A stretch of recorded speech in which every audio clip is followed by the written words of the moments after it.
Il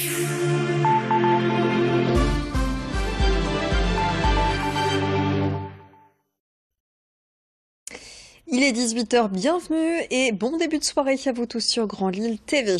On débute ces informations avec ce changement de taille opéré à l'Université de Lille qui reconnaît désormais les étudiants transgenres, des étudiants qui voient leur transidentité reconnue officiellement, ce qui veut dire que leur prénom d'usage est dorénavant affiché sur les documents administratifs et non plus leur prénom de naissance.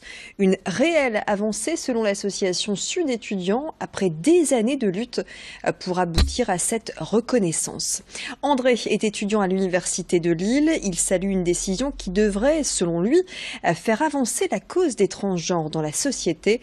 Et si le nom d'usage est reconnu sur les listes de classe et sur la carte étudiante, il s'agit maintenant de l'intégrer sur les diplômes, un autre combat qui attend les militants. Explication au micro de Xavier Silly. Ça concerne beaucoup de personnes dans l'Université de Lille. On part sur à peu près 1% des étudiants et des étudiantes qui sont trans.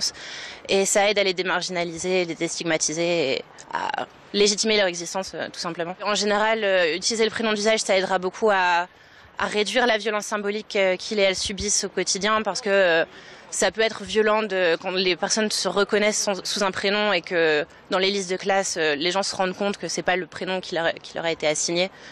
Et ça facilite le quotidien et la vie à l'université. Il y a 35 ans, un petit objet rond et brillant faisait son apparition. Le compact disque. Et même s'il aura fallu attendre quelques années supplémentaires pour qu'il se popularise, le CD a révolutionné le monde de la musique. Nous sommes nombreux à se souvenir du CD que l'on insérait dans la chaîne hi-fi ou dans le baladeur, un geste qui n'a pas quitté certains amateurs. La preuve avec l'affluence que connaissent les boutiques de vente de CD neufs et d'occasion. Installée depuis 1994 au cœur des rues piétonnes de Lille, celle-ci ne désemplit pas. Ici, une cinquantaine de CD sont vendus chaque jour. Et après une baisse des ventes dans les années 2000 en raison de l'arrivée d'Internet et du téléchargement gratuit, le CD a de nouveau la cote. Il est même devenu un objet collector, comme nous le confirme le responsable de ce magasin. Il y a tout le temps eu, et j'en fais partie, moi le premier, des collectionneurs, des gens qui ont besoin d'avoir l'objet, qui aiment lire ce qu'il y a dans les pochettes, même si c'est encore autre chose, le vinyle c'est encore l'étape au-dessus, parce que c'est écrit en plus grand, il y a plus d'images, tout ça, plus de surface. Mais effectivement, il faut l'objet, et donc ça c'est l'objet un peu collection, et maintenant il y a aussi le côté un peu esthète et technique, qui fait que le son est quand même, évidemment, je ne veux pas dire 10 fois, je ne sais pas combien de fois c'est meilleur qu'un MP3, mais ça l'est vraiment. Et c'est important pour la musique, pour les mélomanes, pour les moins mélomanes, mais d'avoir la qualité de son voulue par l'artiste, par les gens qui se sont décarcassés pour fabriquer l'objet, quoi. Autre anniversaire, c'est celui d'une marque née dans le Nord, Méo, qui fête ses 90 ans. Conçue en 1928 sur le principe d'une épicerie fine, c'est en 1945 que l'entreprise Méo Fichot s'est spécialisée dans le café. Aujourd'hui, chaque année, ce sont 36 000 tonnes de café qui sortent des deux usines situées à Lille et à la Madeleine. Les graines de café proviennent des 4 coins du monde, Colombie, Brésil, mais aussi Congo, Rwanda ou encore Vietnam. Une production qui permet à la marque de s'afficher comme le premier torréfacteur français. 90 ans, ça se fête, alors la marque a décidé de célébrer cet anniversaire avec ses consommateurs. Explication. Il y a beaucoup de choses qui sont prévues, notamment 3 temps forts avec des coffrets, 1000 coffrets à gagner, encore jusque fin du mois d'avril, et ensuite des smartbox et aussi de jolis voyages dans les pays producteurs. On va faire gagner un certain nombre de choses sur nos réseaux sociaux, sur le site anniversaire, Café Méo 90 ans de savoir-faire, qui est déjà en ligne depuis le début de l'année, et beaucoup d'actions aussi en grande et moyenne surface, avec des ateliers café qui vont permettre de faire connaître notre produit et les différentes façons de le préparer dans les enseignes de la grande distribution. Lorsque l'on vend ou que l'on achète un véhicule automobile par le biais des petites annonces, il n'est pas toujours facile d'échapper aux arnaques. Pour bénéficier d'un service sécurisé, une entreprise déjà installée à Paris arrive dans notre région. Skiump, c'est son nom.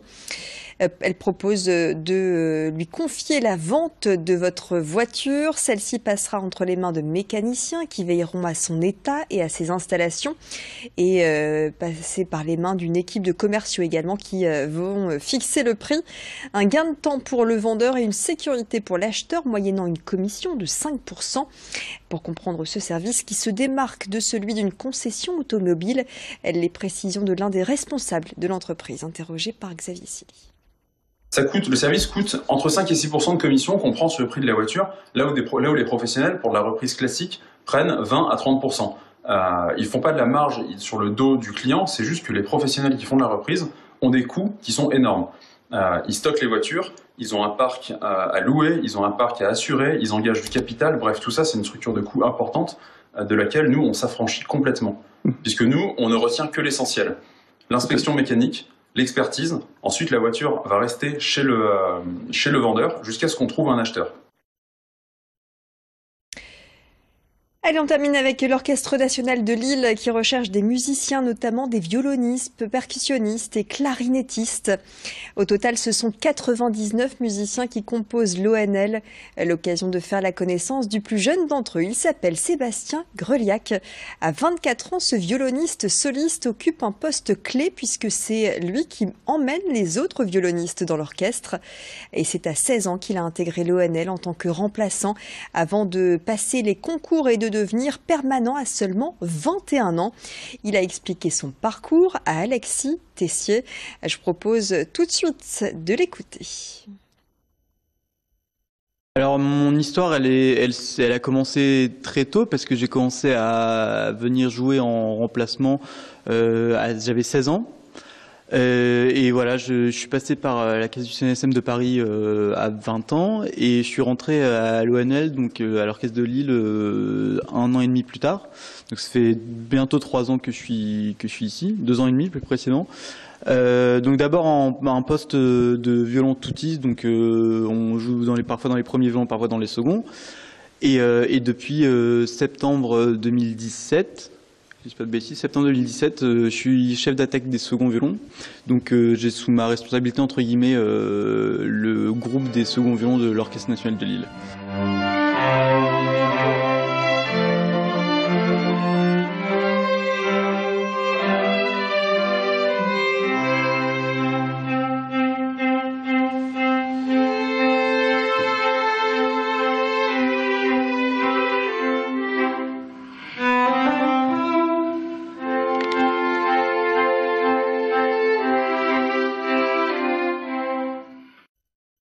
C'est la fin de cette édition. Tout de suite, la météo.